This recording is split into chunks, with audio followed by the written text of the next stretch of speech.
Welcome to The Rec Room with Mandy and Mio, a podcast about books and the people who write them.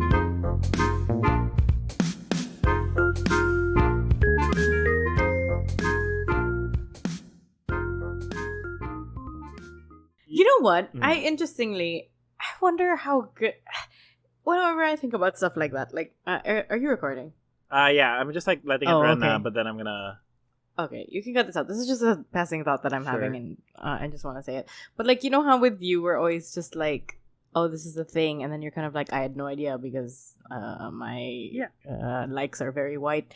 Whereas, as opposed to somebody who, like, you know how Asian Americans always kind of appropriate Black culture more than other POCs. Sure. I always wonder, like, what is which is the lesser evil between that, like having a completely white perception or having or like, you know, doing That's the other really thing. good question, honestly. Yeah, I might keep this in the episode. Oh, okay. I actually, you know, now that you say that, I have the confidence to let you do it. Yeah, like now that this is the start of the episode, I might not actually just do my bit anymore. No, I'm kidding. No, okay. So the bit I was gonna do was like once the episode opens, and then I'm just gonna go. Sorry, wait, I got this. So I'm gonna go start with, swing time. Open all the doors and let you out into Williston. Swing time. I've got more of that, just so you know. Have you? Yeah. I don't know if I want to hear it. I'm gonna wait for moments where I can just say the title, and instead of saying it, I'm gonna like. This is gonna be your. Really... This is better than the Oscar bit. You know when. Oh yeah. Yeah. Wait, the Oscar bit. For those who don't know. For those who don't know, but like the Oscar bit is if you say the title of the film. Yeah, we always say our joke is that if you say the title in the film, that means that you're going for Best Picture. Yeah. So like our and that actor who said it is going for Best Actor. Best Actor.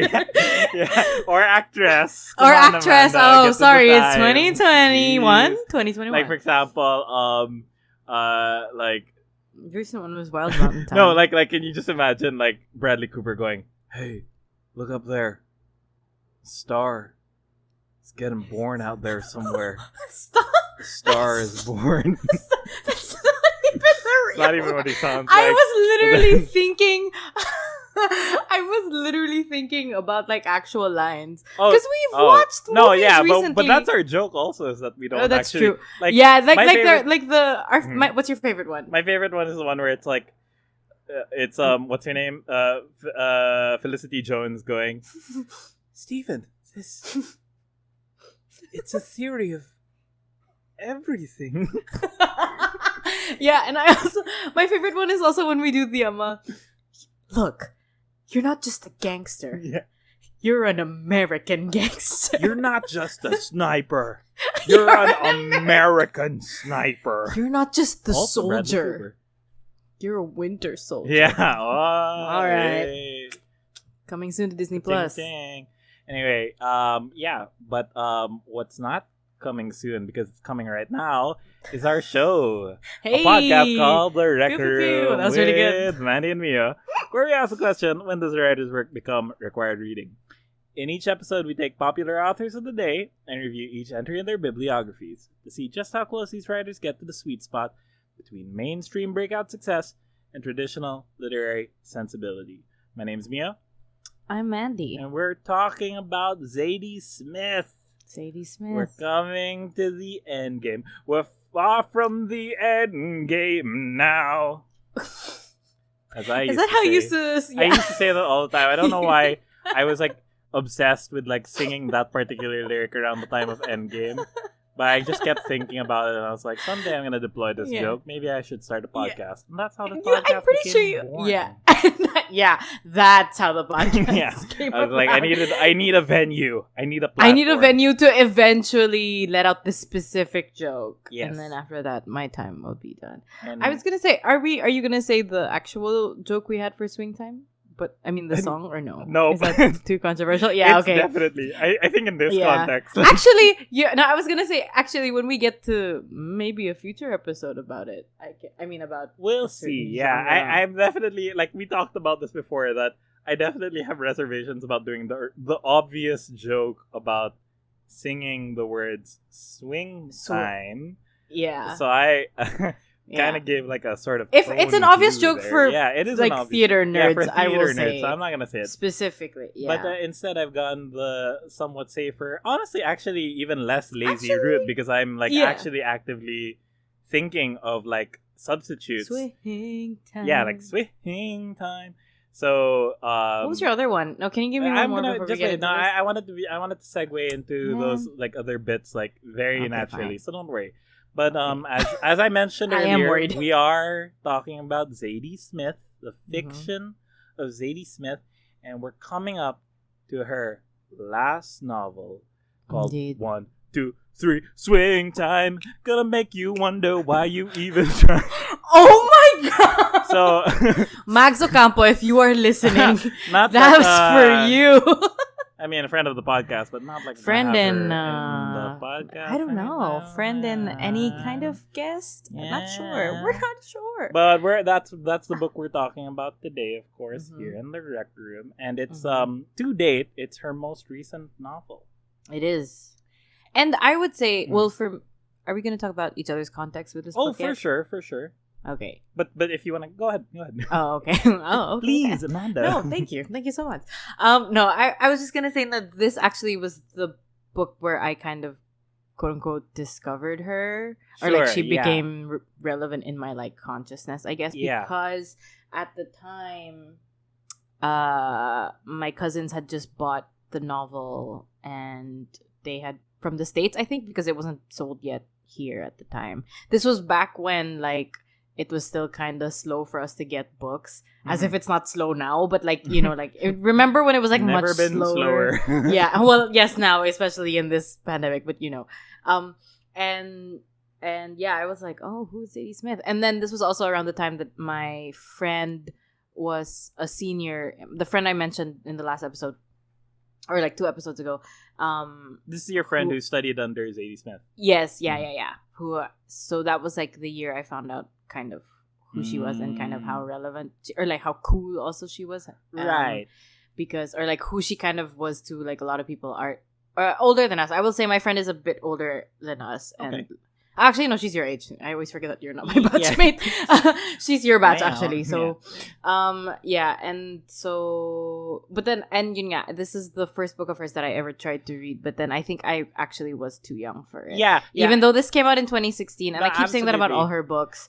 But like, you know, there is sense of maturity that you definitely have to, as we established with Jam, I think that you have to have with her books, I think, at some point. I think that's definitely true because like this is something that we sort of like offhandedly mentioned in a previous episode, and in a way have kind of been building up to this. I would say perhaps with our entire series so far. Oh, okay.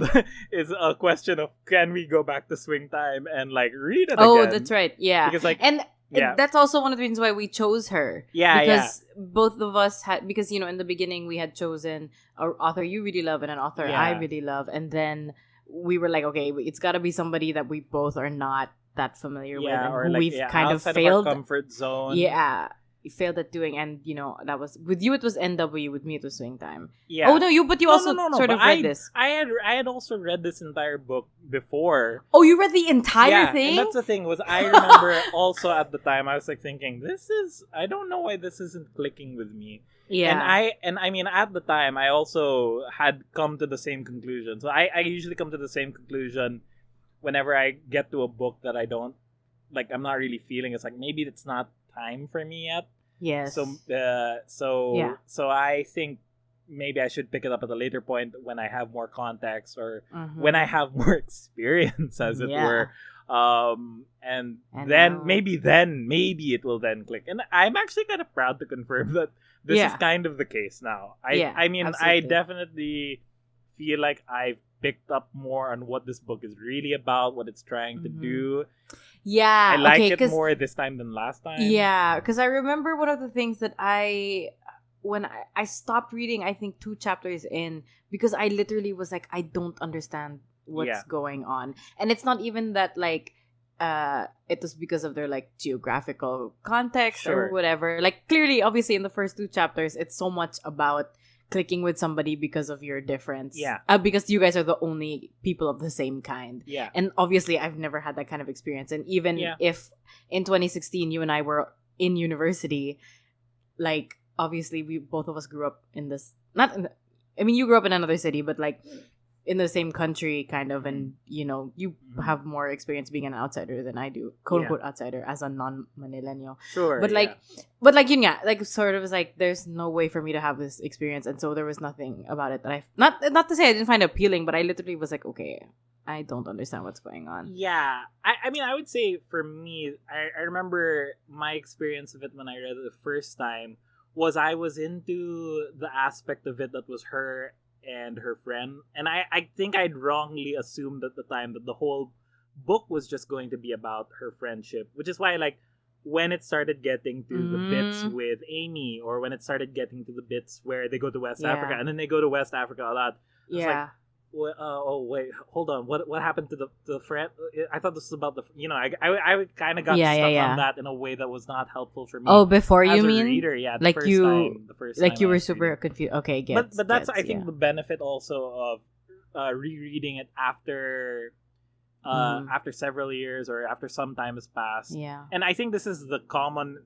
To show that time has passed. Yeah, the first experience I think is what's common to most people, which is that they pick up the book, they read it, and then they feel like maybe it's not for me. I'm not sure, but then at least at the time, some things will stick with you, so that if you were to try to recall what happened in the book, you can like retrace certain steps. Like, oh, okay, I do know they go to West Africa at some point. Mm-hmm. I do know like there's something about a scandal that goes on. And that actually should be helpful for you when you do revisit the book. So at least like when you're rereading it now, I found myself kind of being able to locate those steps and saying, okay, I know I have to look out for this. I know that it's not going to be just about the female friendship, but that it's going to go beyond that. So now I have to try to cross that bridge, knowing that that bridge is coming ahead. Right. I think for me, it was like also knowing how she writes or what her themes have been in these past novels already, because I think that was also it. I think in the beginning when I had first read this, I went into it as a theater kid thinking that it was going to be about theater stuff. Sure, yeah. And then when I realized that it was obviously so much more than that, I kind of was not prepared for that. But then now it's like, okay, for sure there's gonna be like a racial aspect to this. For sure there's gonna be a female aspect to this. Yeah. It's not gonna be at all what you think it's about. Right. And so obviously so that helped in going back into it, of course. And you know, having more, as you said, experience with the world and the time we're in. Yeah. You're kind of just like, okay, I think I'm here to understand you better now, Zadie. I think to your point that of what it's like reading this book, knowing what she's written before, my sort of hot take with this book is that this book is in its own way a spiritual sequel to White Teeth. This isn't so much as a hot take as it is you kind of take. I don't know what a hot take is. Maybe I'm but old. Like Maybe I'm just this is why we shouldn't be on Twitter anymore. No, but like, what is it? What describe the temperature? It's a warm. It's a lukewarm thing. The lukewarm thing. It's the same energy as us being like, it's a lateral move. Okay. No, but like, because I don't know. Are you gonna bring this up about the universe? Well, what? Sorry, the verse. Sorry, the verse. The verse. Oh, no. Sadie verse? Oh, wait, okay. I mean, maybe later, but then. Okay. Wait, let me explain why I think this is a spiritual sequel to White Teeth. Okay. So, White Teeth, as we remember, that book sort of ends with the resolution. One of the main characters, Irie, goes on a year off, right? Doesn't she go on a year off to Jamaica? Yeah, to Jamaica. Oh. And I feel like in the back of her mind, especially when she wrote that, Zadie was thinking, yes, this is sort of where it should go for a character like her. But we did also say in the last episode in NW that between NW and White Teeth, Zadie had gone through like sort of a period of like maturity where she was like kind of reassessing like, what is it that I really want to convey in my writing? What do I want to put in my books? And I think along with that, she started to also reassess like, okay, wait, the power systems that I'm participating in, which, is like really more, I think like the discussion of that is more potent in NW than it is maybe in White Teeth. And on Beauty, I think. Yeah, and in On Beauty. But then like how do I end up participating in that power system? And especially in the context of something like The Year Off, where I'm someone now coming not just from the background of my heritage is from this country that I'm visiting, but that I am also from a country that has had historical power over that country, and even today still like exercises some soft political power or hard political power, But either way, like, it's definitely the West still controlling marginalized nations in its own way. And so I think what she's trying to do here in It's Swing Time is that she's going back to that sort of like lingering question of like, should I have made like a character like Irie go on a year off, or should I like try to like go deeper into that? That's one thing.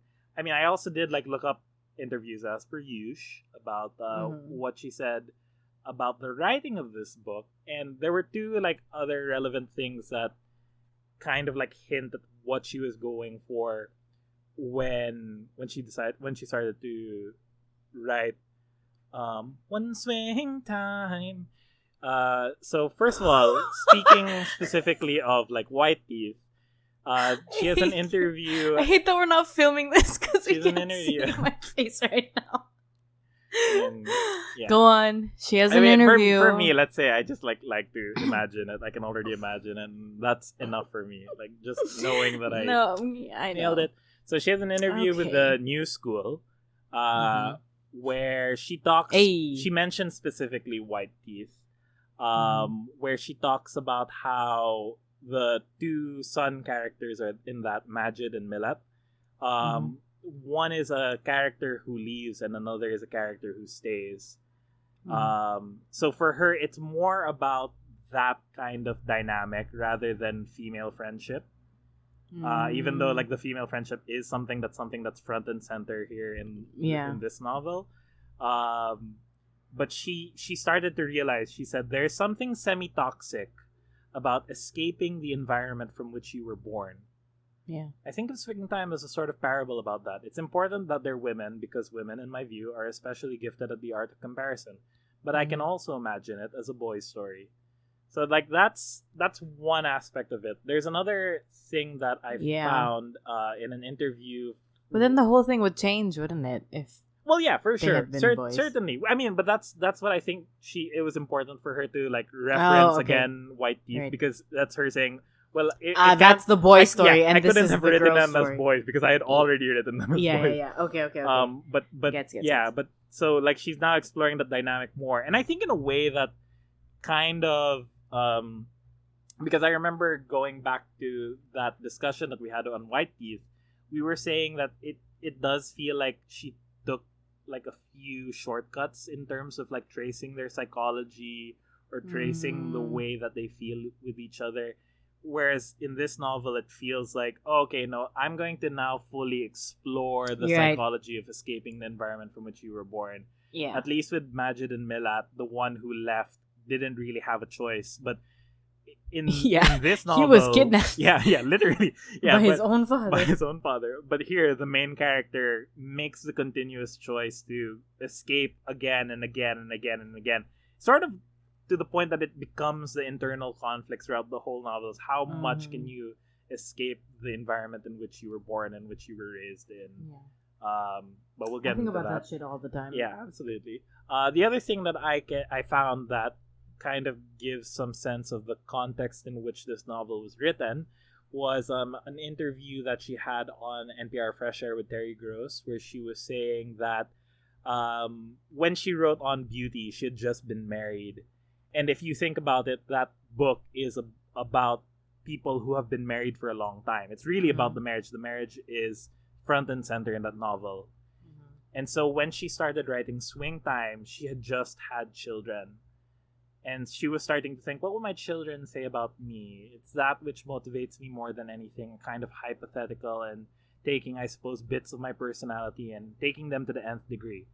I hope I'm not, I should say, like this mother, but in my worst fears, I think sometimes I am. So I think that's an interesting thing, because that is like sort of a stealth conflict that is running through the whole novel, just as much as the front and center conflict, which is the narrator and Tracy, her best friend.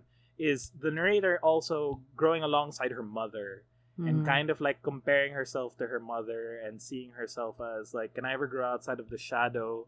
But also, can I ever be more than this person's daughter?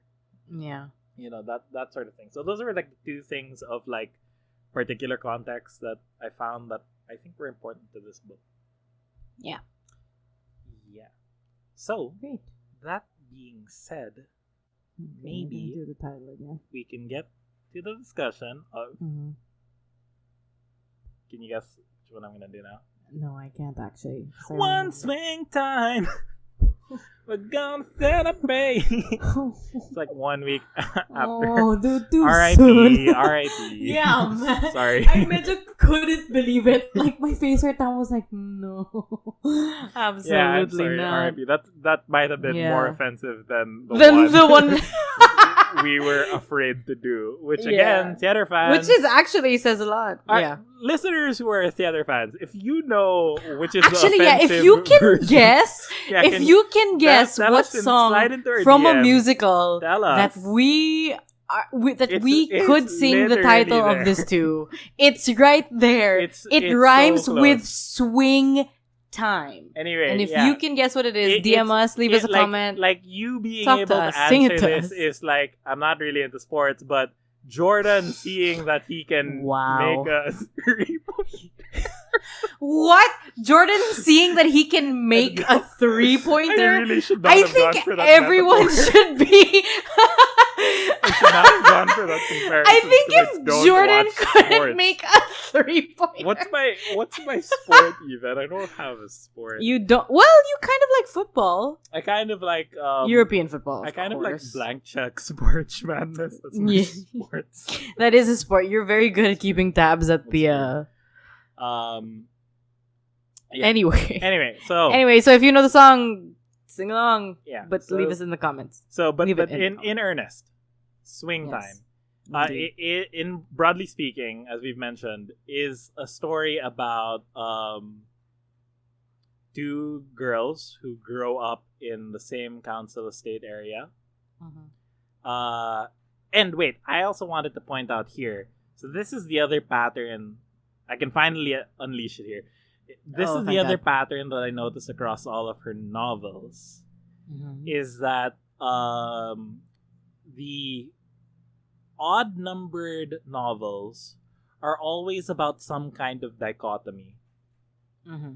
So, White Teeth was about sort of the two families kind of coming to a head with one another.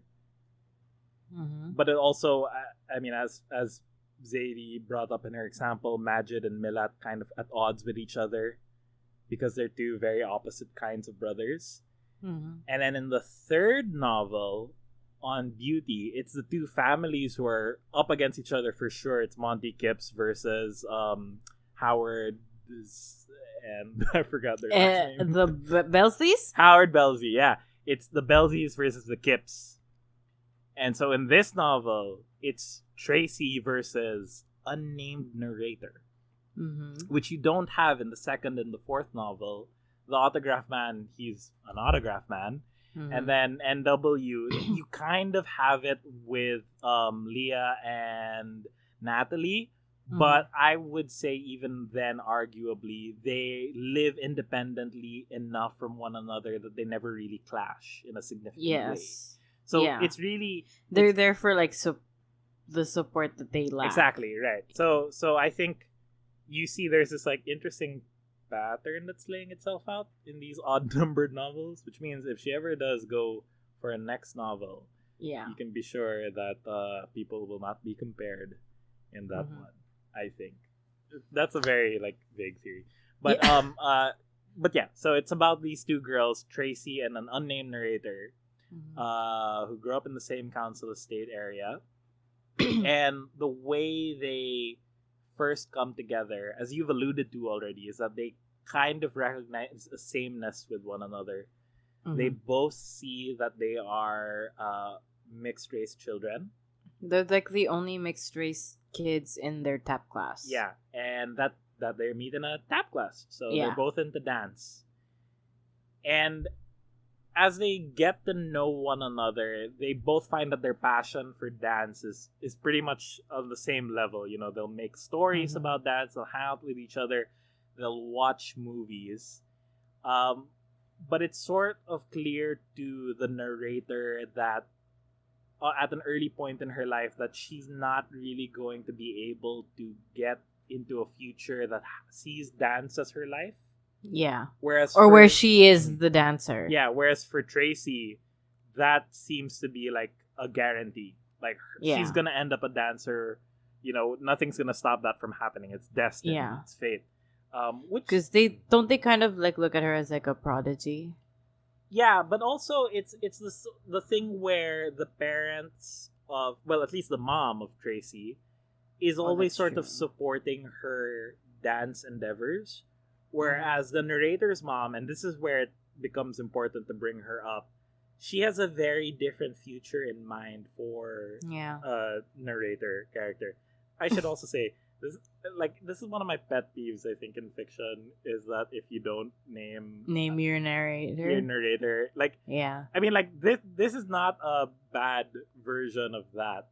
I think the most egregious version that I can think of in recent memory is Christopher Nolan's Tenet, where he literally is named the protagonist. The protagonist? Yeah, and like to the point that his last line, spoiler alert, if you have not yet seen Tenet, one of John David Washington's actual last lines in the movie is, "I am the protagonist." And then it cuts. Cuts to black. And it's like, whoa! Oh, that's worse than saying the title of your movie. Yeah. That's got to be worse. The worst thing is that they actually say the title like very early on. You see it in the trailer, so you know right away that they're going for the Oscar bit. But anyway, yeah. So like, the narrator of this novel is unnamed, and my other pet theory, my other lukewarm take. I'm like trying to find other words to reinvent my lukewarm take. But like my theory, this is my running theory, and this is gonna be like a callback to our conspiracy. It's Always Sunny in Philadelphia meme from the White Teeth episode, but I have a feeling that the narrator's real name might be... Come on, I know what you're gonna say, but go. Sadie.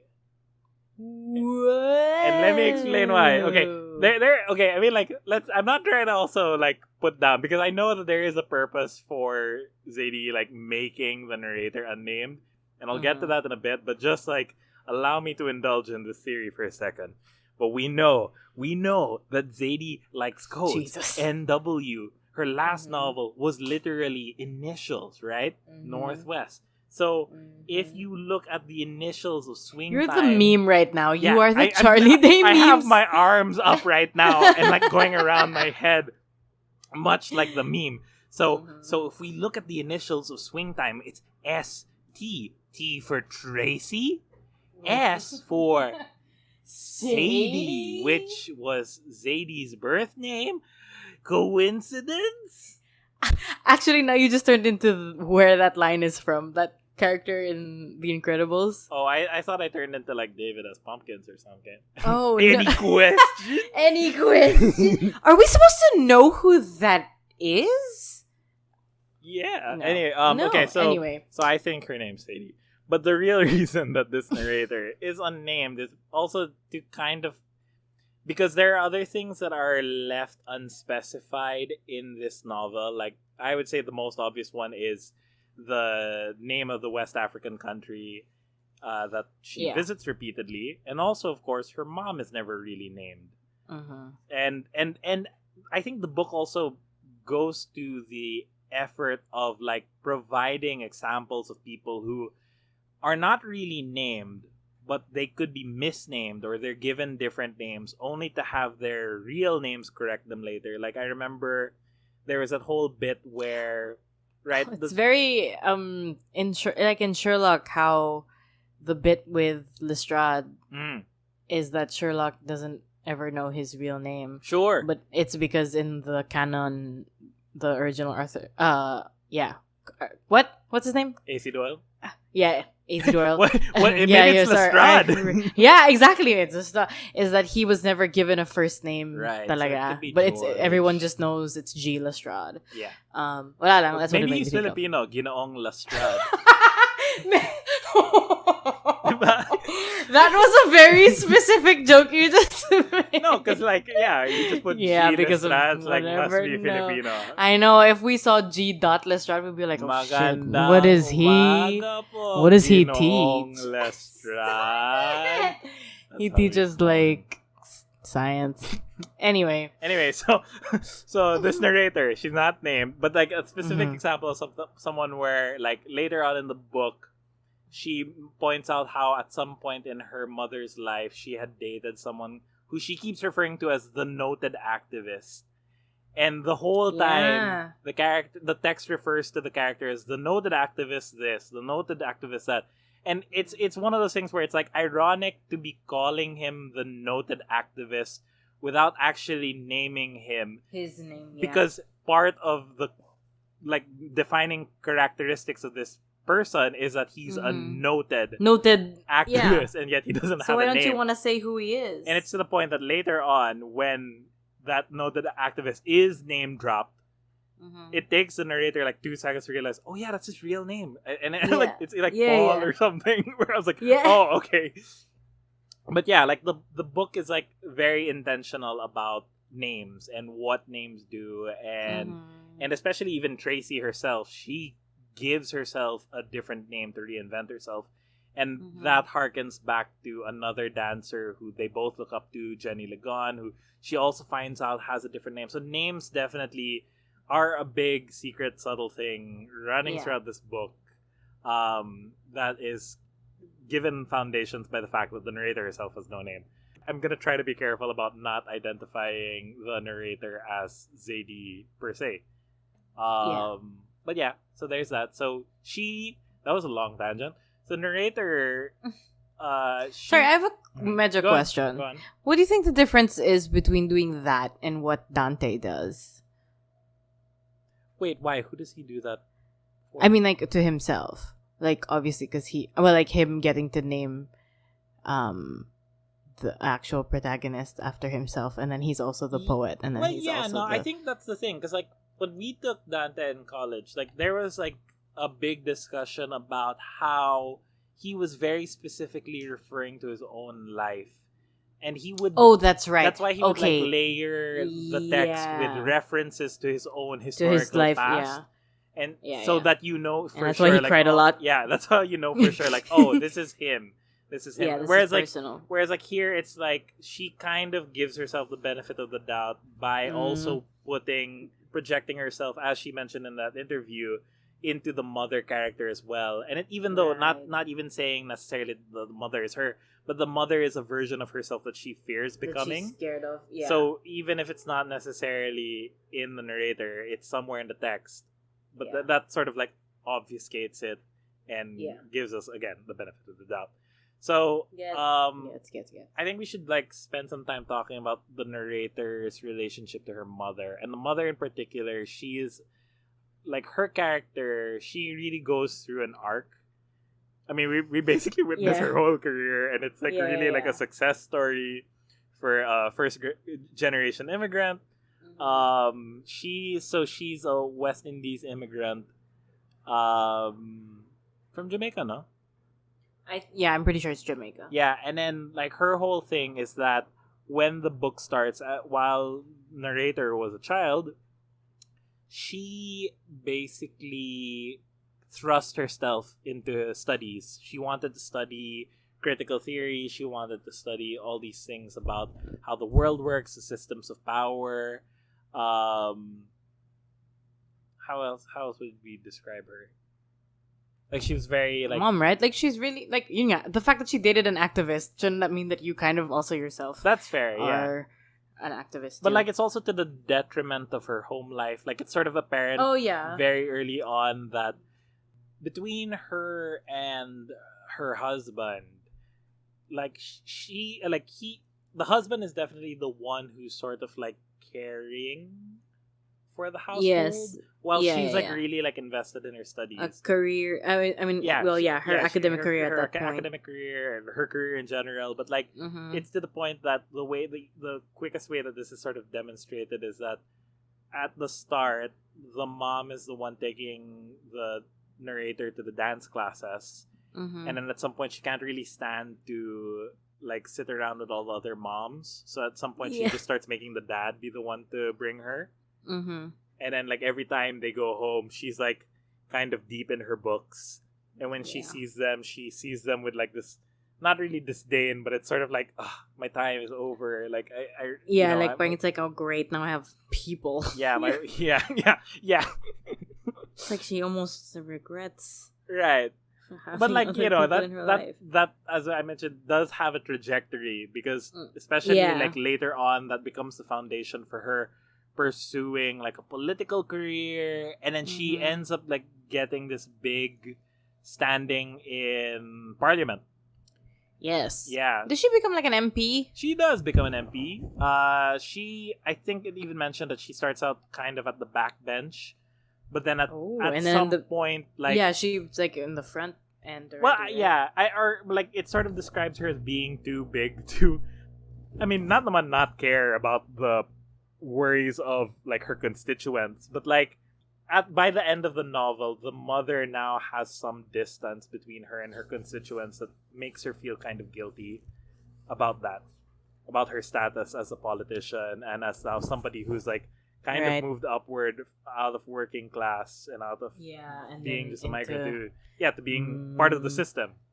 But and Siguro, no, like I can't remember if they mentioned this in the movie, but like, who's to say if she's like, did I say movie? I meant novel.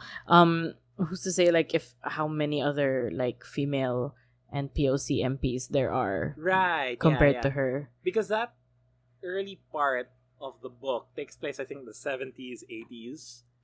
And then, by the time she becomes an MP, that's like the 90s and then 2000s. Oh, yeah. So imagine she's probably like, straight one up. of the first, siguro, of her like district. Yeah, like Hong Kong is still coming out of being a colony. Literally at that point. Just to contextualize where we are. That's where they're. Right? She's an MP of a country that is losing its last colony. Yeah. So, anyway. Yeah, but like clearly, like her investment at that point in the narrator's life does pay off for her, but it also does affect the narrator negatively in that she sort of starts to resent her mom, and then she's also like continuously comparing herself with Tracy, whose mom is white. Yeah. And the thing is that growing up with Tracy, as we mentioned earlier, like she grows up with all these opportunities to improve her skill, improve her craft. And like the mom spoils her, the mom like gets her all the toys that she wants. Tracy's able to attend the ballet segments of her dance class in like a full like decked out tutu gear. And part of it is catalyzed also by the absence of Tracy's father.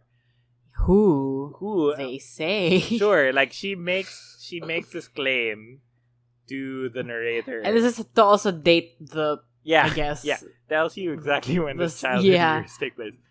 Because Tracy's claim for the reason that her father is away all the time is that he You'll never guess. is the backup dancer for Michael Jackson. That's right. And they watched the Thriller video. That's right. And she's like, yeah, he's from second row, back left. Don't worry about it. Don't think about it. Yeah, don't worry about it. Don't worry about it. That one guy, He's it's him. Yeah, he's the permanent backup dancer for Michael Jackson. And he's also security for Michael Jackson. Like, whenever he comes home. He's all these like, things. Whenever Michael does, like, a concert in Wembley, like, that's the only time he gets to come home. It's like, well, this is pretty. And like, you know, like, even though, like, for us as adults, it's like, oh, honey. Like, but, like for the narrator at the time. Yeah, it's really just like, so that's what he does. Like, oh, she really understands that. And, and, like, good for you. You know, like, her suppressing the truth kind of already begins, like, this characterization of Tracy as a compulsive liar, but then, you know, you also understand that she's doing it for a reason, because, like, once the narrator is involved in an incident where she gets a sense that all of these things that Tracy has said is not true, you know, it's really embarrassing on Tracy's part. And I mean, like, and I would say that, like, as a kid, like, maybe the narrator is also just like, oh, okay, she has an absent parent too. Like, there's that aspect of it also. Yeah. Compared to her mom in some ways. Like, it's like, okay, I get it. I mean, obviously she's probably like, oh, that's more insane, but... Yeah. Because the way I think that Tracy's also sort of seeing it is that, I mean, like, because everything is being filtered from the lens of the narrator, you don't get to hear Tracy explicitly say, like, oh, I wish my family was together, like your family at least is together. And that's why, like, Tracy does have some growing resentment early on, not only towards the mom, but that she's able to, like, lord her judgment over the narrator. Like, that's a very late realization that the narrator has, like, oh, when I was a kid, Tracy judged me all the time. And you could surmise that the only reason that she really judged her that way is because at least, like, her family was something that Tracy wanted, but could never ever have, because of who her father was. Like, her father sort of revealed to be part of a criminal element. Or who her father like, wasn't. He's really he is definitely not the backup dancer of Michael Jackson. He's Involved with the exact opposite, you know, with Michael Jackson in that sort of way. So, you know. Moving away from that, so that sort of, like, characterizes their dynamic as children. And the way this sort of comes to a front is that as they're growing up, it's simultaneous with the rise of this pop star who is just known as Amy, who is sort of Madonna, but she's also from, like, Kylie Minogue. Yeah, I was gonna say Kylie Minogue because she's Australian. She's from Australia. That's why I was gonna say she's kind of like thinking mainly just, like, the fact that she has just one name. So I was like, thinking, exactly. And then the sort of them growing up with her as this big idol who's, like, you know, she does all these spectacular dances and shows. Like, like they kind of like a real pop star. Yeah, they really look up to her in that way. And it comes to a point where they're attending somebody's birthday party, and they are, like, Tracy in particular is like, this birthday sucks. Let's put on a show. And then the narrator's like, okay.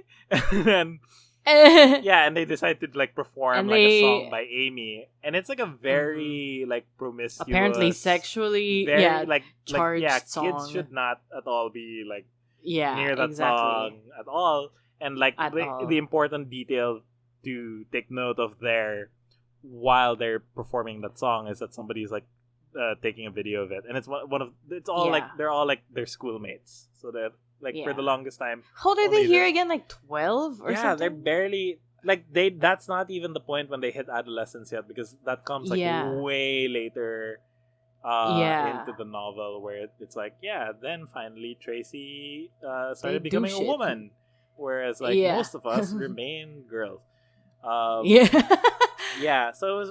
that's the sort of way that they kind of grow up with. And I think with the mom especially, she's sort of sensing that criminal element of the father of Tracy Oh, possibly having an influence on her growing up as a child. And so the mom of the narrator kind of makes an effort to distance the narrator from Tracy. And I think especially after that incident with the Amy song, she's like, okay, no, you two are not allowed to see each other for a while. Sorry, did we mention that they got caught? Yeah, they got caught. Sorry, yeah. They got caught, and then so... yeah, obviously... That's also why they end up, Right, the narrator's mother finds out about because it. the mom... Yeah, so she sees... Oh, sorry, is it narrator's mom? Yeah, narrator's mom finds out about it. And she's the one who... sorry. Yeah, because Tracy's mom is not really, like, that active as, like, a disciplinary person. Right. Like, right. she's really very much a person who kind of just gives Tracy whatever she wants because she's trying to make up for this aspect of Tracy's upbringing that, she can't really do anything else about. Yeah. So it's really the narrator's mom who's like kind of like thumbing her nose at her and saying like, you're a troublemaker. Like you don't really know the way how to respect for people. I don't know. Like that's basically like the idea. Is that she kind of grows up like being like acted towards condescendingly by her best friend's mother, which is like I would say like which is honestly the worst. Like I would think that if I grew up with somebody and like their parent always like acted condescendingly towards me, I would not only like be able to perceive it, but it would make my relationship with that person, with that friend, like very uncomfortable. And yes, so absolutely. It says a lot about Tracy that she was friends with the narrator for such a long time, in spite of that huge factor, I would say. Absolutely. Affecting the two of them. But they grow up. And then the thing is, like, the novel kind of does this thing where it splits up the narrative, which I thought was, like, really confusing at first because I'm not used to novels where, like, the narrative jumps between plot lines in the middle of a part. You know what I mean? Oh, yes. Yeah, because it went to do different timelines where it's like her as a child. It continues to follow that storyline, but then it jumps straight to her as an adult. And then it does that within the same part. Normally, like, you'll see most novels, what they'll do is they'll separate the childhood segments into one part of the book and then the adult segments into another part of the book. So it feels like very clean and you don't have to keep like jumping around and like threading in your brain like, oh wait, what happened in the last time I saw who's them, going where, which I think was another added challenge the first time I read this book. But now that I was taking notes, it's like, okay, I'm 100% caught up with everything that's going on.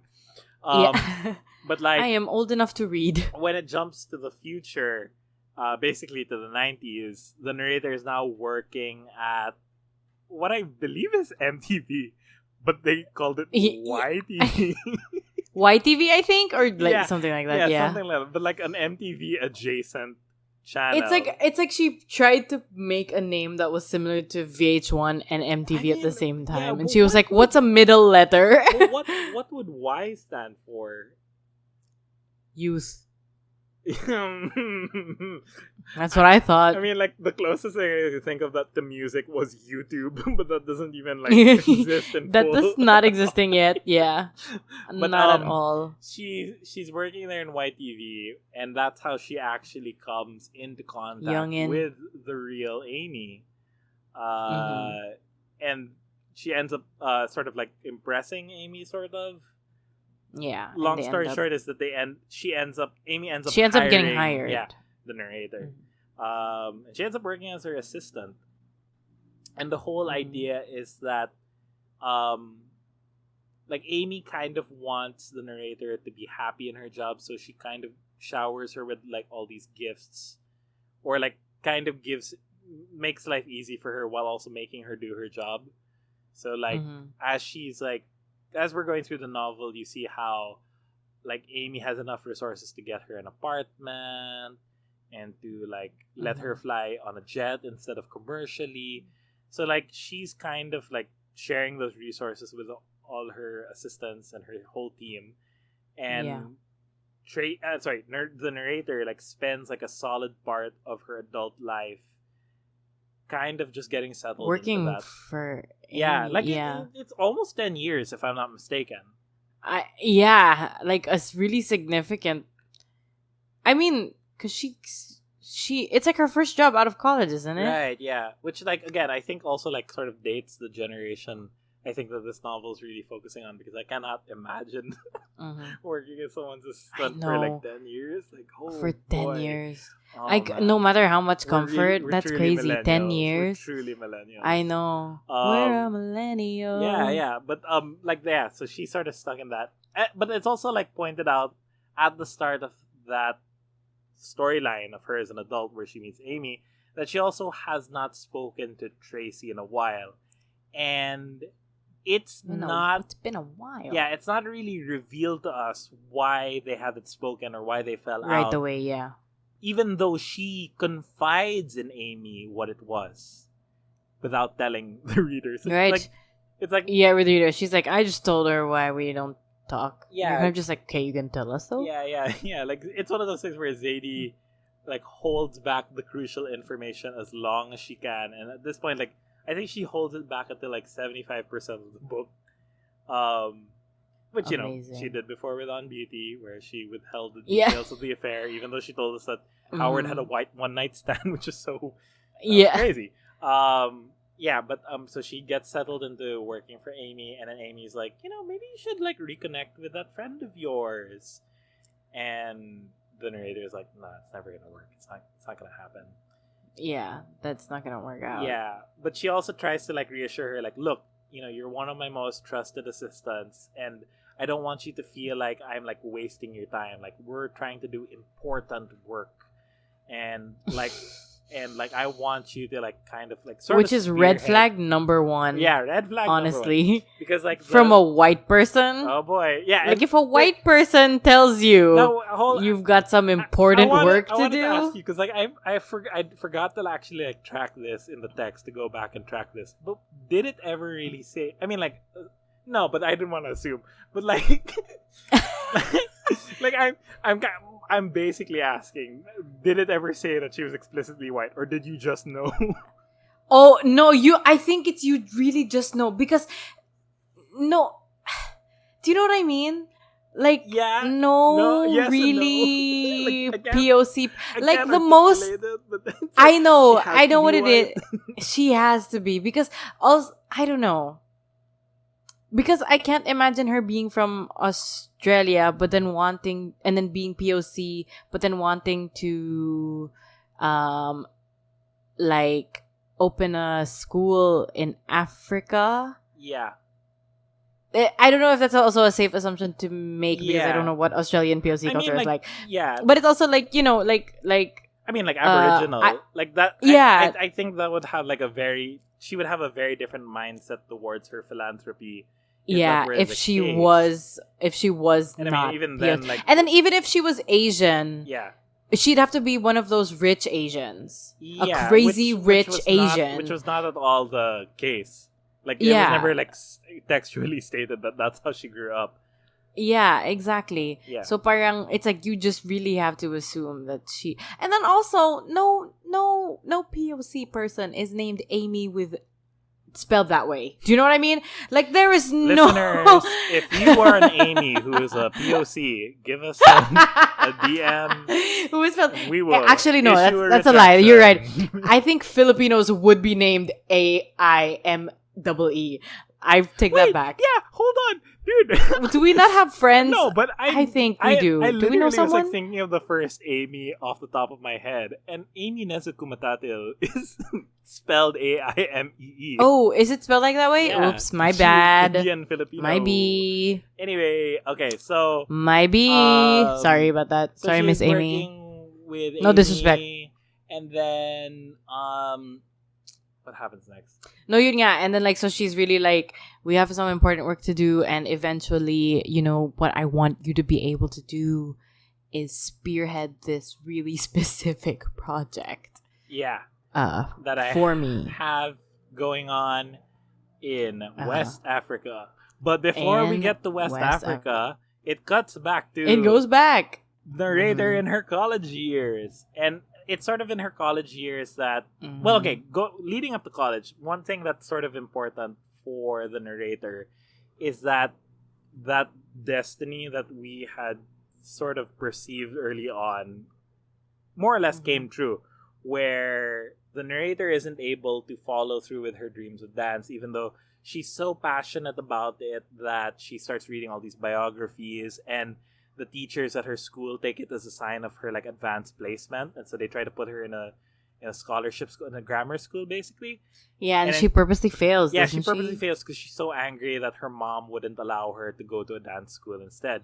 Because at least Tracy's being allowed to audition for a dance school, and not only that, she gets in. So she's like really resentful of that. Like an art school. She even has like an argument with her mom where like her final line is, "You don't exist," and it's like, to tell it to her teen mom, angst. Damn, teen like angst. Oh boy, that was cut deep. Know. It cut deep. It did. But that sort of manifests in the narrator's desire to sort of get away from her hometown, which she does by going to a seaside college that is sort of a liberal arts college, and especially in the 80s, 90s, like she's describing it as being very liberating. Like she gets to explore all these new fields and new topics, but not really knowing what she wants to do. And when she gets out of college, she's basically jobless. Yeah. And it's while she's working a summer job at a pizza place that she encounters Tracy again. And Tracy is now, she's at that point. She was in Showboat. Yeah, she's about to get into Showboat. Okay. She had just gotten the part. And the reason that she's catching up with the narrator is she's like, hey, we're looking for stagehands. If you want to get a work on the stage, like, I'm going to be your friend here and I'm going to help you get the job.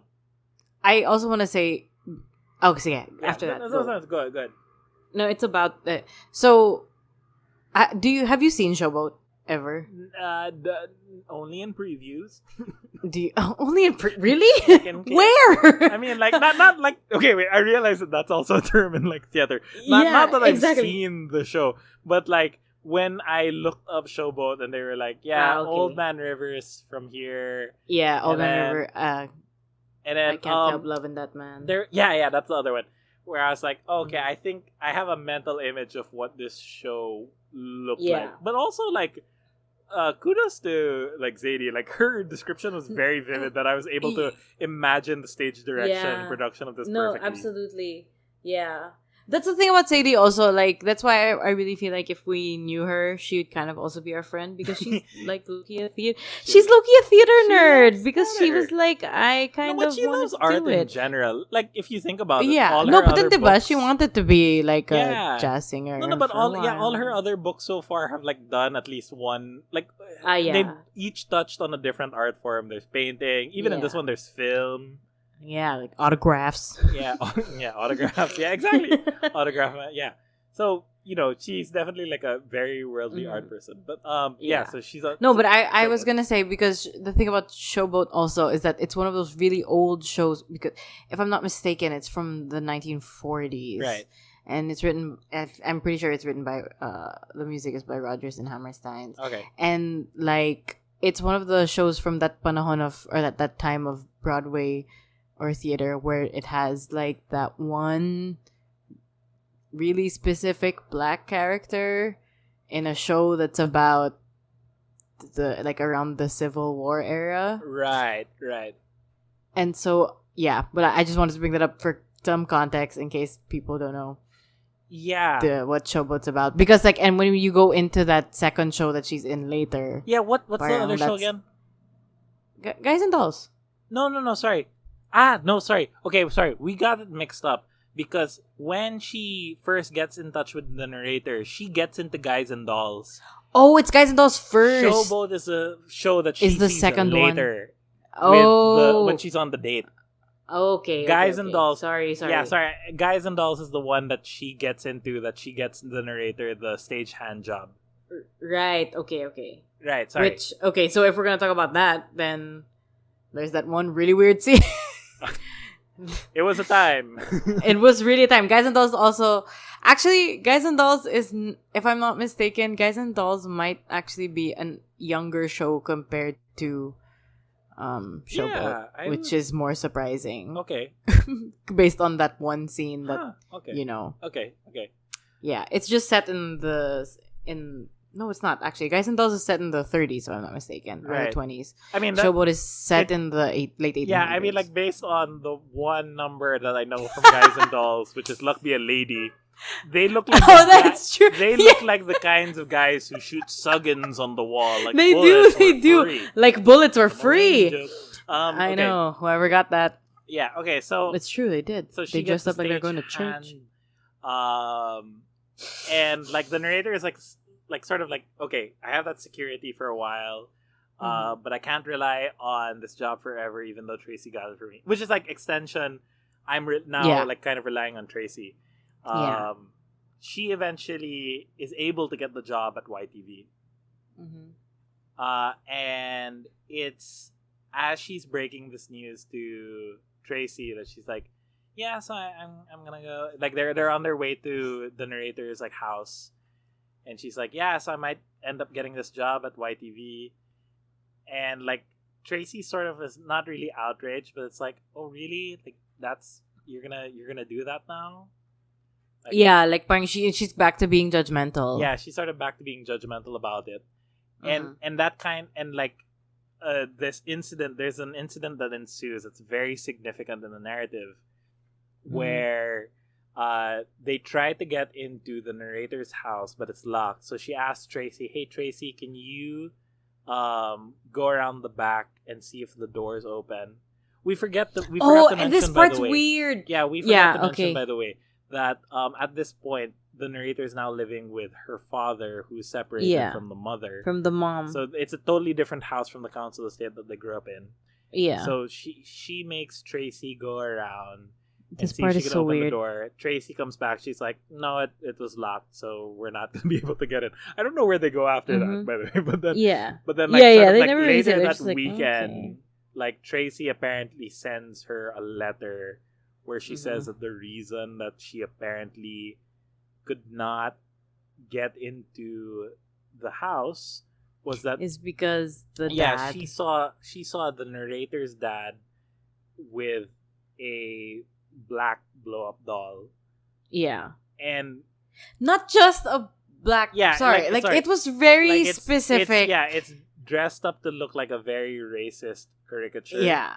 And the thing is, like, I don't know if we mentioned this earlier, but because they're a mixed... the narrator's a mixed race child, and the mom is the West Indian... POC. The dad is white. Yeah. And like that like completely severs the narrator's connection with her father. Yeah. While also like alienating herself from Tracy.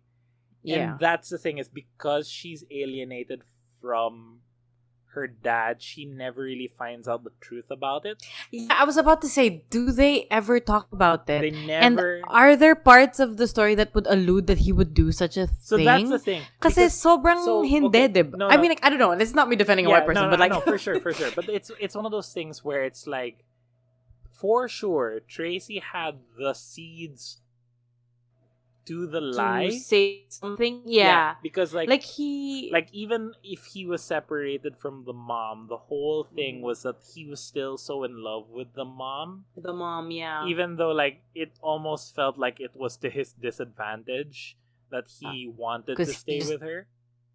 Because she was so focused on her career and stuff. Like she's clearly never gonna love him back the same way. She's never gonna take him back. Yeah. But then it's also the thing where like I don't know, like I don't know if it's Tracy getting a vibe from the dad, but like when she delivers that news to the narrator very clearly like believes it to some extent.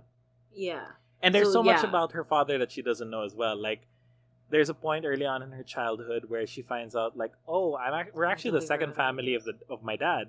Oh, I had no idea. I totally forgot about that. Yeah. That's right. She finds out that he has other children, and they're white. So it's really one of those things where it's like, oh, okay, there's a lot about my dad. They're I don't white? know. But, yeah. And that's so sketch. Okay, to be fair, that is kind of sketch. Yeah. But that's also the thing. But then also, it's like, but then knowing that, like, out of all the things that Tracy's ever said, I kind of get it now. Okay. Yeah. In retrospect, knowing, how this ends and so stuff about it's her. really, it's like, honestly, the trickiest thing to untangle the book.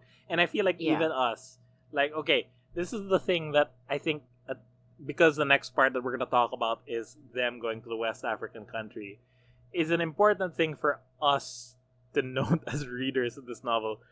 But, like, the degree of removal that we have as people who, although we grew up privileged and we're still, like, living in privileged households to a certain extent, we also come from a different third world country with its own set of mitigating circumstances that are very different from anything that's going on in West Africa.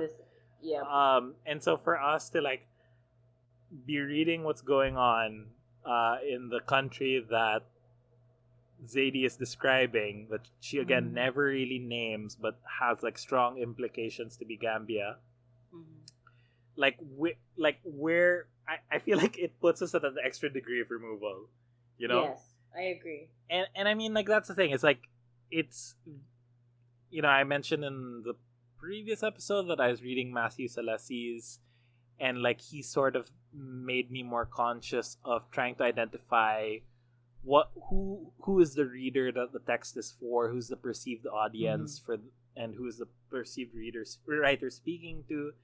And it's one of those things where it makes me look at this novel and think, like, oh yeah, it's clearly a British novel in that, it's good that we read it, and it incidentally for us, like, it's good if we understand what's going on. But the expectation for us to really get the full weight of what's going on, the responsibility, or, like, the expectation is not as strong on us because of the degree of removal we have. Yeah, absolutely. Yeah, so that being said, like, when she gets to the West African country, the one thing that was sort of clear to me about that storyline is that is where the narrator becomes disillusioned with Amy's philanthropy, which, I mean, like, that's really what's going on. But like, the nuance to which that's happening, extending to the problems that reveal themselves in the country while Amy is not there. Yeah. Some of those things, like, went over my head. Yeah, like, absolutely. Like, there were specific references, I think, to how people were moving around the country from one side to another because they were dissatisfied about how their president for life, quote unquote, was, like, running things or failing to run things. And I was like, wait, well, why would they move from, like, what's going on the other side of the country? Like, that was, like, sort of, again, like, at that degree of removal that I couldn't quite. Or there was another part. You remember that bit where it was talking about how, like, they have a class system in that country, but they don't treat each other with condescension. Oh, someone was explaining that. I think I also, this might have gone over my head also. Yeah, so I was like, because really, I couldn't. Like, this is that part really felt like it was beyond me, because, like, at least here in the Philippines, everyone's condescending, so I don't. We're like, Catholic. But it's like one of those things. Like, it's unique also to our whole colonial experience, right? Where we're one of those colonies where the colonized also became the colonial masters, or were trained to become colonial masters, serving the real colonial masters. And so, like, that attitude persists today, in that we still look down upon those who are on a lower class than us. Right? In the masses, basically. Yeah, which the book now is trying to explain doesn't happen in this country. And I'm like, this is... I mean, like, that's crazy to me. Yeah, really, like, think hard about. Like, I want to know how. Exactly, what does that mean? Or, like, is that even true? Is that something that that they're just explaining to the narrator to protect her from the truth? Because that is the behavior that they enact to her the first time that she's there, like, to kind of like out of pity for her, like, oh, you're a first world person, you don't know what the difficulties of life are like in the third world, so exactly. we're gonna protect you from it. Don't Same worry. energy as like us being like, oh, in the Philippines we're very, hospitable. Right. Yeah, or like we're very resilient. We're very resilient. Yeah. Same energy. Yeah. So in that case, I understand that. Yeah, we but, can relate. Obviously the specifics. Yeah. We know what that's about. We know all too well, guys. Like Taylor Swift said, it's all too well. I don't know that song. Oh, you really don't. And that's kind of a shame. You give me the lyrics, I will guess what it sounds like poorly. Okay.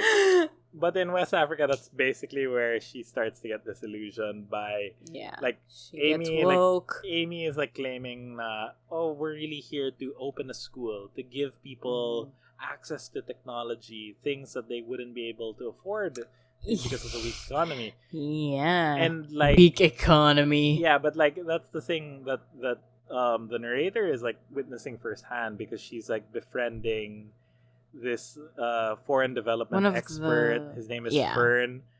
I like to call him by his like last name is Carapicano.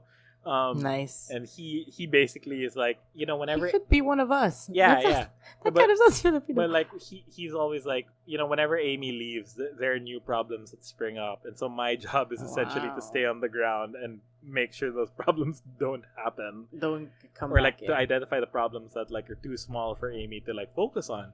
Yeah. But then also like knowing that she's, and this is not something that's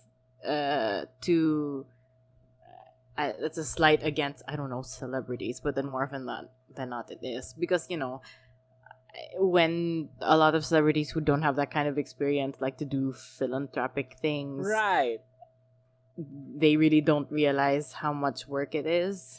They really think that they're ambag, so to speak, or like what the most that they can bring really is their money and their influence. But then when it comes to like, actually supporting this thing and making sure it stays alive, it more often than not, it ends up dying in less than a year, because they have no experience in sustaining that kind of thing. And the people that they end up leaving in that area, if it's a project like this, are like that guy, like Fern, and he probably is very underpaid, and he doesn't have. He always has to make abang, or like he always has to keep watch for things that are gonna go wrong, because he already knows. Like he's constantly living on the edge. Like really, he's really like, okay, she's here, something's gonna get fucked up by the time she's gone, so I gotta make sure. You notice how like when he leaves his job at the end of the book, he's like, "Whoa, I can finally do my year off." Like, oh my god, dude, aren't you like 37 or something? Yeah, it's really just like, oh, dude. What have you been? Have you been here for 10 years too? Like he has a PhD. Shit. Yeah. Okay. Yeah. No, but sobrang... the thing you said, I think like it really also speaks to this bigger comparison that Zadie is like really building on in this novel, which is that celebrity is now the modern, I would say, politician. No, not even politician, but like kind of the modernized like avatar for the Neo colony. Because she makes she keeps like bringing up different stories of how like people from the the landed classes, or even the queen herself, would adopt different black people as sort of their pet projects to prove like we were benevolent.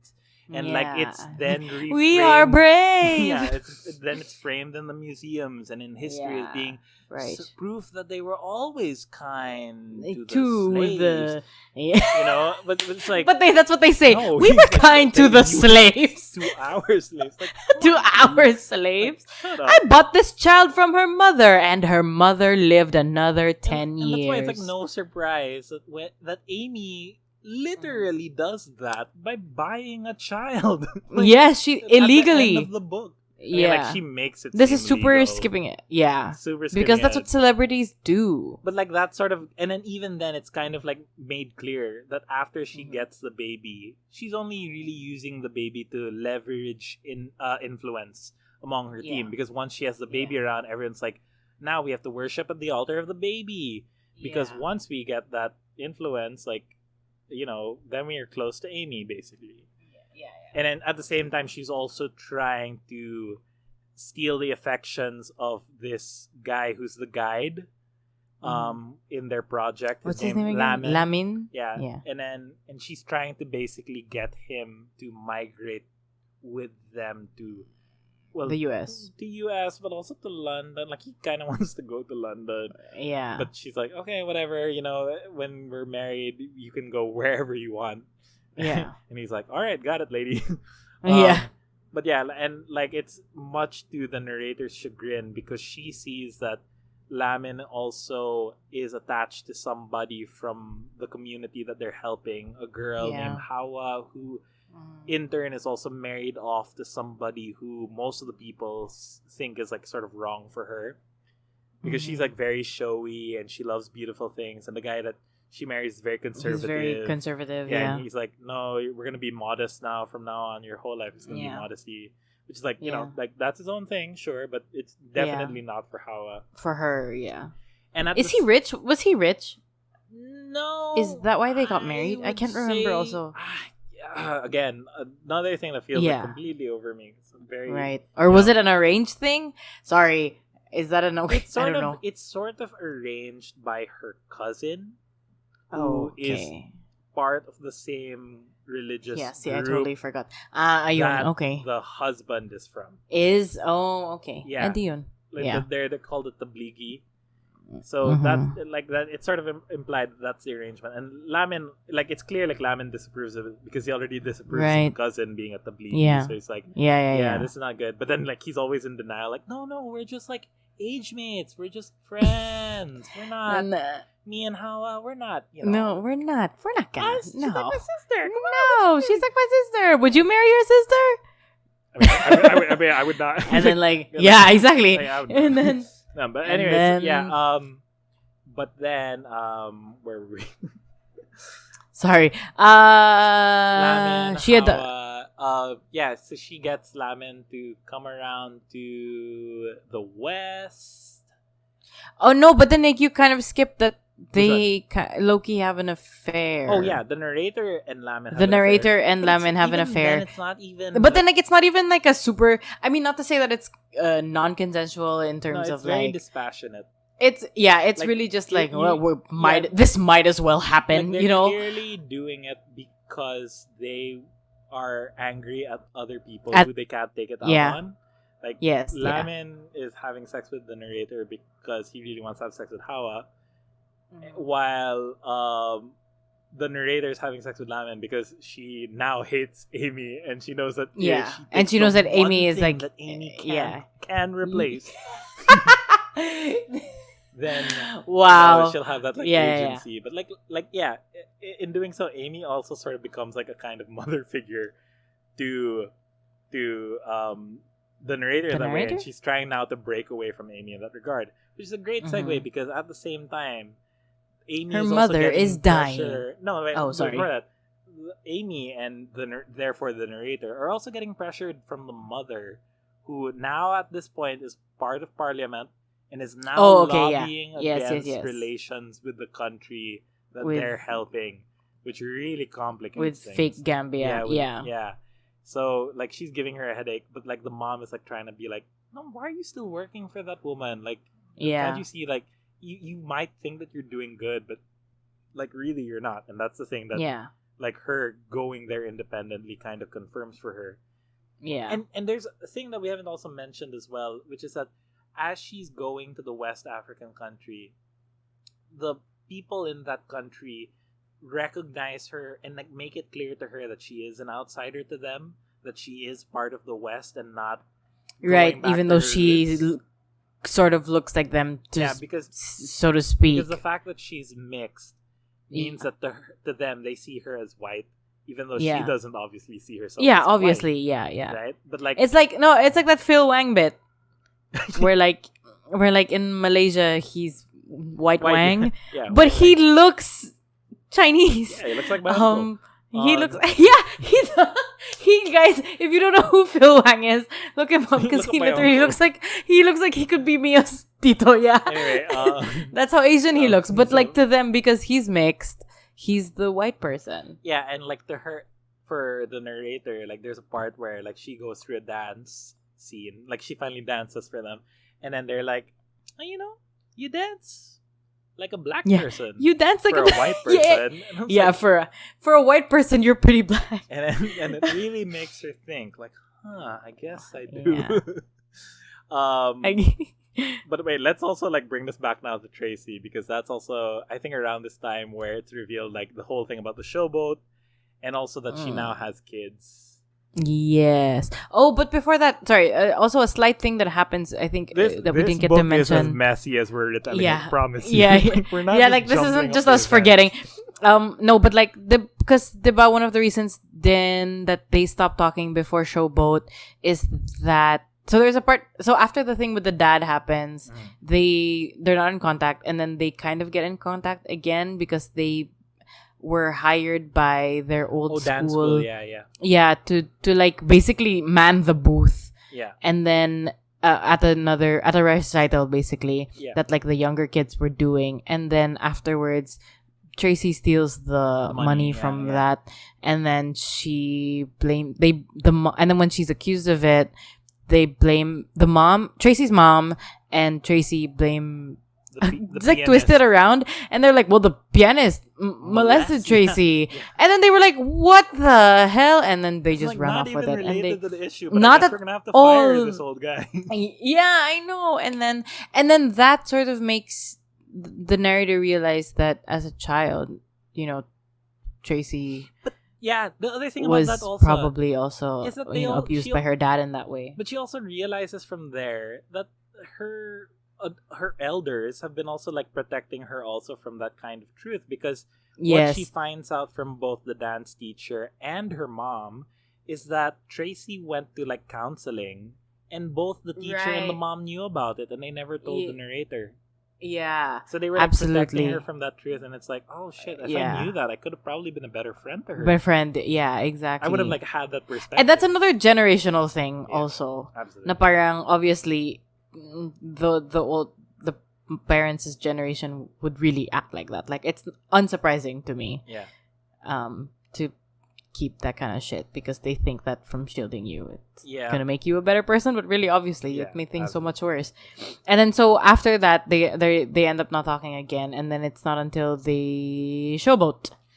Yeah, Showboat, that she's in Showboat, and she like I like the scene where she sort of like cries out of jealousy, like, good for Tracy, she finally got her dream. But then after, when she goes to see her at the stage door, that's when she finds out that Tracy has kids. Yeah, and it's like, for her, that's sort of a death knell, like, oh, it's not too far now that Tracy's career is going to end.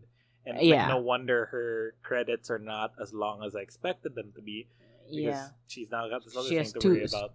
3 kids. Yeah. Two kids at that point, I think. And then at the same time also, later on, the mom, while she's like sort of in her last years in Parliament, she's like, look, I have to tell you that Tracy has been like sending me some harassment emails. Like harassing me for some reason? A lot, like crazy a like lot. It's crazy. So if just don't worry about it, but it's happening. And like the narrator goes to speak to Tracy about it, and and what she finds out is that the way that she harasses the mom of the narrator is she sends her like all these issues about her constituents that she's not addressing. So she's just making her feel guilty about you are now part of the system. Exactly. And like the narrator can't really do anything about it. She like tries to tell her like, hey, stop it. And Tracy's like, no. But like one of the golden nuggets that's sort of revealed when the narrator does like visit Tracy to try to get her to stop is that she meets that the Tracy now has 3 kids, all of whom are from different like fathers. But then all of them are kind of references to their friendship, because one of the kids is named Bo, named after Bojangles, the one of the dancers who the narrator especially loves. Yep. And then the other one is named Jenny, after Jenny Lagon, who the narrator was the one who showed to Tracy, this is the dancer who looks exactly like you. Yeah. So it's like very clear, like, oh, through the naming of the children, you've like clearly indicated that I still have had some influence and power over in your life. Yeah. Right? So like she has that kind of trump card in the back of her mind that she can use at any point, which triggers the ending. But is there anything else we should talk about before we start going into the ending? Do we I don't miss think so anything? because it I think going into the ending is where it's at now because Yeah.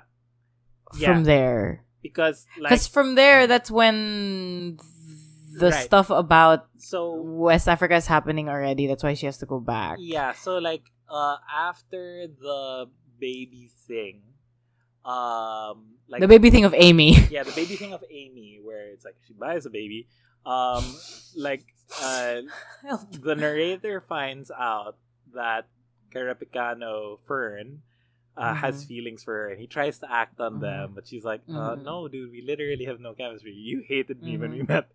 Yeah. and also I'm like distracted by the fact that Lamin is now in the West, and that's also when she begins her affair with Lamin, and then Fern finds out that they're together, that they're having an affair, and like he does the really shitty thing of because he's pissed about it, that he breaks the news to Amy that, hey, Lamin and your assistant, They whose had name sex I this totally one know. Yeah. No, not just one time. They did it several times. Oh, like several times. yeah, Yeah, like they're sorry. having an affair, and so Amy gets the narrator fired, and in an act of retaliation, the narrator leaks the contract of sale for the baby to the press. and so it's like, oh shit, it's real now. And racist. Yeah, and racist. And so like the narrator basically goes back to the UK, and she kind of goes into hiding. And part of the thing that exacerbates that is that Tracy also somehow still has the tape that we mentioned earlier of them dancing promiscuously to of Amy's them. music. Yeah. And she leaks that too. And then it's kind of just like that gets a mixed reception in terms of online No, sorry, discourse. but you forgot to say it's because when she goes back to the UK, the Amy's first like plight of retaliation is that she reveals the narrator's fake name, like a fake name for her, and like spread some stupid rumor. But then It's a fake everyone's name kind for of her. I like, missed this part. I forgot it. I forgot what it is also, but she's like, her name is actually ganito ganyan, and guess what she did while she was here? Like she basically revealed the affair. Right. I think, and then everyone was like, "Who cares? That's not as bad as buying a child." But then the other thing that she also does is that she gets the parents, the birth parents of the child, to go on the BBC. Yeah, no, news. that's after the third. That's the third thing that happens, Yeah. because that's why Tracy ends up leaking the video of them, because Right. Amy reaches out to Tracy because yun nga, that because Amy I knows completely what missed this happened. part. Yeah, okay, so Amy like, okay, I don't know if it's because it's chismis and I'm I'm good at chismis. I don't know. But like Real Amy gossip. Okay, yeah. Amy contacts Tracy and is like, "Hey, I know all about like your childhood with her and shit. Like, do you still have that video of you guys dancing really grossly to me as 12-year-olds?" And then she's like, "Do I ever?" And then so they leak it together. And then that's what makes the public suddenly like go against the narrator. And then that's when Amy is able to make pasok the parents of the baby, being like, "No, she'll have a better life now. Thanks, BBC." Like, that's how that goes. I swear to God, so much of that like went over my head when I was reading it that when you were recounting it, I imagined it like that scene in Ant-Man. You know the scene. Oh yeah. I thank you for that, They because were saying it exactly the way you said it. Thank you so much. So, Ant-Man. And then my cousin said, "No, I'm just kidding." So okay, so Tracy. So that's how that happens. So narrator goes into hiding, and Lamin is with her. They're both in the UK. Lamin basically disappears, like just without a word. Like Yeah, he does the French literally exit. after that. And then But then also, well, that's probably what he always wanted, yeah, no, for because sure. he's finally in the because West. He kept yeah. saying like, "Oh, I have relatives in like this other place, Yeah. in the UK." Yeah. And the narrator's like, Liverpool. I "Alright, don't know. Okay, cool. But then the narrator also finds out then that her mom is dying and is now in a hospice. In the hospice. Yeah, so she visits her, and then by that point, like the press has already died down. Like the discourse has like eaten itself up. So like she has nothing to worry about anymore. She kind of has so like and then the mom is like, what the first thing the mom tells her is like, "Yeah, now I'm being cared for by this nice nurse," and it's like her behavior at that point is like completely antithetical to how she had been growing up. So in a way, it sort of neutralizes her mom's image. Right. You know what I mean? Like Yeah. where she had Yeah, seen yeah. like the way she talks to the nurse. That when the nurse is like talking to her, the nurse is kind of patronizing, and like Yeah. the narrator's like, you know, when my mom was younger, she would never have let that guy like talk Yeah, to her she like would that. not. Yeah, Yeah, but like yeah. here she is like thinking That nurse does not care a yeah, lot. like treating him. Okay, Sorry. that was a movie we just saw together. Siblings. Yeah. Yeah. But like that was a moment for her where she's like, whoa, my mom has really changed. Like she softened up. Yeah. And at that point, like the mom like starts feeling guilty for all these things where she's like, hey, you know, like I know Like she's really like, I really realized that I was not the greatest. yeah. And like To your you dad or to was the Tracy. greatest. She kept saying Yeah. your dad was the greatest. He really cared. Yeah. He cared Yeah, a yeah. lot. Yeah, he cared a lot. He was the one who cared a lot. Yeah, Um, he did. He was and the then- titular carer. And she also says, like, I'm really sorry that I was so suspicious of Tracy Yeah. because I always felt that she would be a bad influence on you. Mm-hmm. And I guess I had my prejudices that because Mhm. her father was, like, part of this criminal element, Yeah. that it would rub off on her and it would rub off on you. And I didn't want Yeah. that to happen, which is why I was so very quick to accuse her of stealing the money when it went missing because I was afraid that Yeah. they'd accuse you. So Yeah. I was really trying to protect As the you. only two black people. Yeah. Yeah. So I was really trying to probably. protect you. But Mhm. maybe I should have also protected her as well. And the narrator is Yeah, the one yeah. who has to like remind her, like, no, you hated her guts. Like, what are you talking Yeah. about, lady? Yeah, yeah. Like literally, you It's were like- the worst. And like shortly before the mom dies, like she makes this like last ditch attempt, like a last plea, like, please, you should adopt you, her you kids. have to take care of them. You are their last hope. Yeah. Tracy cannot take care of them. Like Yeah. like it's a very passionate plea. Yeah. And the narrator's like, I'll think about it. Yeah. Like, I'll think about it. but then at the same time, it's because she's also thinking about a lot of things in her life, and like kind of the Yeah. conclusion that she's coming to is like, whoa, okay, I kind of spent most of my life seeking the approval of Yeah. others, but now it feels like time is on my side, and like Yeah. now that I'm finally free of Oh my wanting gosh, all it was these, her Salinger year. yeah, like yeah, all Sorry. these status symbols and the things that I thought defined me through others. I don't really want any of that anymore. And she even like reconciles with Fern, and and again Fern's like, I'm on my year off finally. Yeah, I'm free. And it's kind of like all on that good faith that when on the day that the mom dies, instead of going to the hospice, the narrator decides to start going towards Tracy's council Apartment. estate, the same council estate where she's lived since she was a child. Yeah. And the way the book ends is she sees up on the balcony Tracy is dancing up there with her children, and they're just having the time of her life. Yeah. And that's it. And So- that's how the book ends. That's And that's pretty much it. That was the swing time.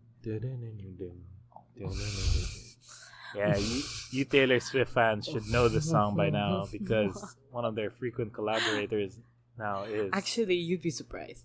is the Sorry. National. Yeah. Actually, yeah, if this is one of my favorite songs of theirs. Okay. If you guys know that one. Yeah. Shout out to us. It's a good song. Should we make a playlist? Let's make this a playlist. Wait, no, we're not gonna make a playlist that matches. I think the historical like Oh, you're right. range that like you're okay, again. We're talking about a book that basically surveys the entirety of the history of colonialism. Western, Yeah, you're migrant right. black dance, and we're just You're gonna right. fill it with songs by white people. I don't know. Exactly. Let's not. I You're don't right. think so. That's on me. That's on me. It's cool. But that was swing time. I almost sang. No, Thing, sorry. don't. We're gonna get through this episode. I'm not gonna do it. Hold on, Mandy. Yep. We're almost through it. Yep. We just Got have it. one more thing to ask you and myself. We? Who am I? The Oh. Aliatherion? Yeah. All right. Okay, so do you think this book is required, recommended, or non-required? I think it's I would recommend it. I don't think it's that Okay. required for me, but like I think I would recommend it on the same level as On Beauty. I think compared to Sure. some of her other books, these two might be the easiest like gateways to her. That's what I said about On Beauty. Yeah, I was like that it's a pretty good gateway into her if you're. But that's interesting to say because this was our gateway to Zadie. I know that's very true. But then also, in that context, it's because of the time. I mean, like I guess where we were. Sure, right when this book kind of came out. But like, yeah, I would say that I would recommend it. I liked it. Mhm. I didn't like it a lot, but like I liked it, and I liked On Beauty a lot more, and I think I eventually like NW a lot more also. But I think you secretly wanted to require On Beauty. no, I think maybe now if I were to compare it, I'd be like, yeah, I'd compare it. I'd require it more than this. Yeah.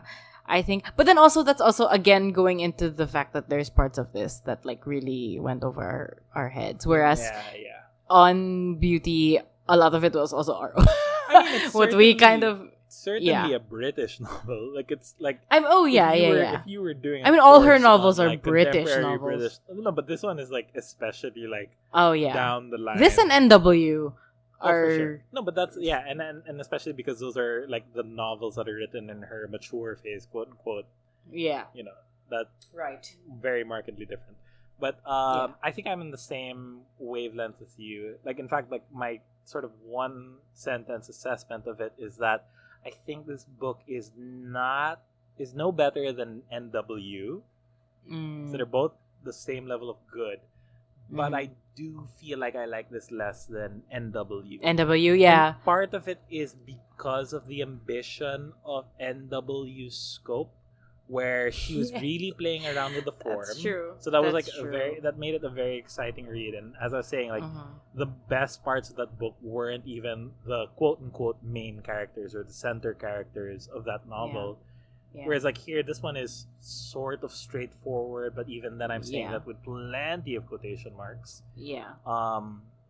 And we're saying this also having read it a second time.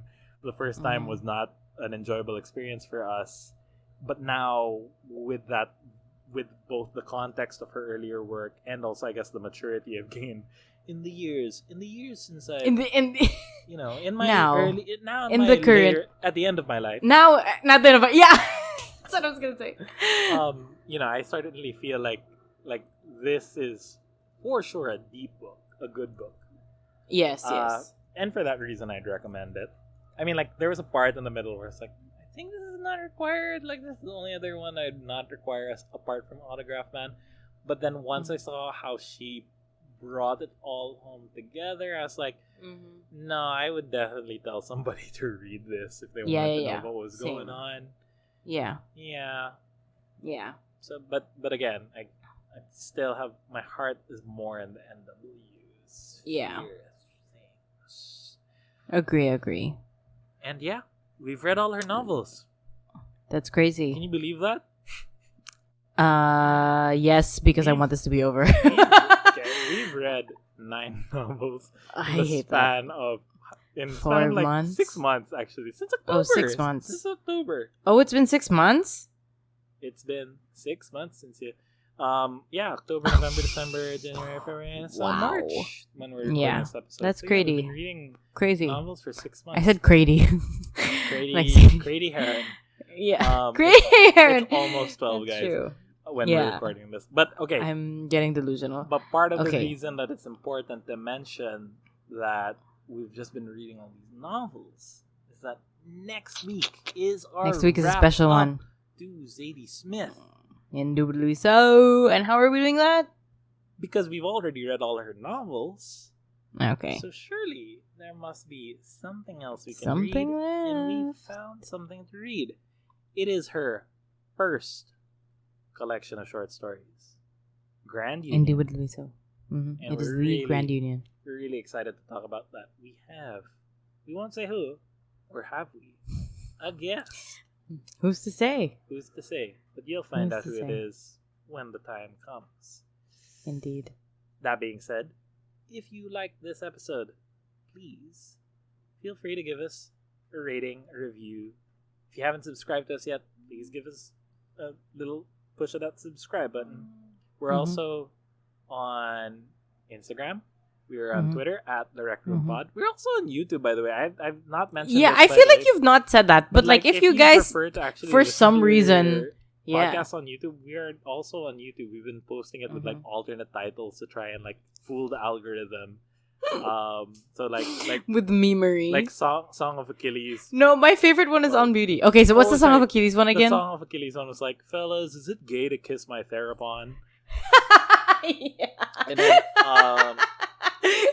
and then what was the one of the on beauty one was like on beauty one was like, what do you do when your bad guys are canonically hung? Yeah, that's what. Actually, like all our Zadie titles.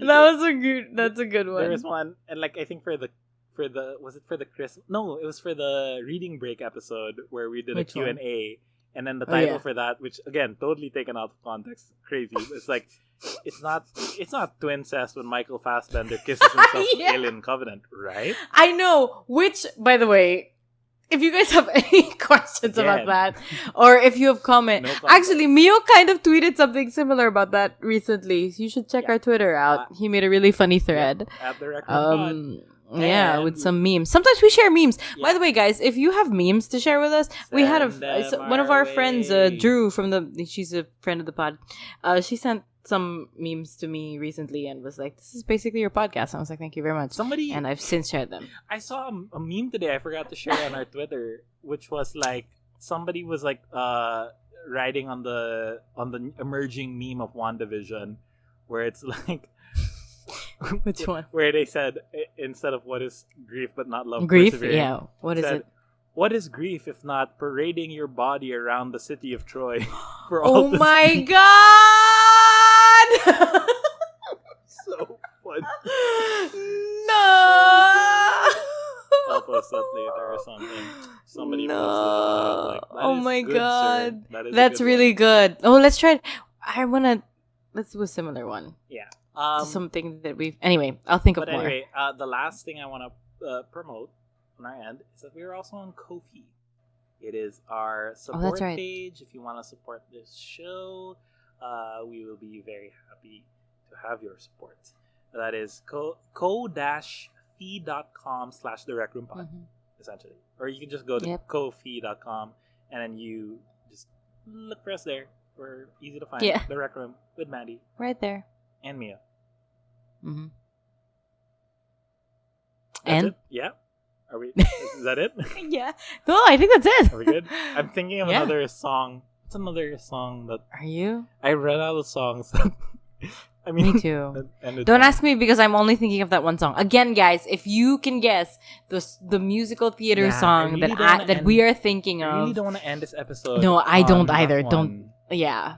It's not a bad. Well, it's a fun song to do in terms of it's an upbeat song. But yeah, if you guys know which. Wrong. No, okay, I'm gonna end it with another white guy song. Which is? And as always. Okay. Baby, baby, baby, you're out of swing time. I said, baby, baby, baby, you're out of swing time. You can just fade this out now. Thanks. Thanks for listening, guys. See you next week. Thanks for listening to The Rec Room. This episode was edited by me. Our artwork is by Mandy. Our theme song is 64 Sundays by Twin Musicom, which is licensed under Creative Commons Attribution License. Check out more of their music at www.twinmusicom.org. For more updates on The Rec Room, follow us on Instagram and Twitter at The Rec Room Pod. Rec spelled R-E-Q.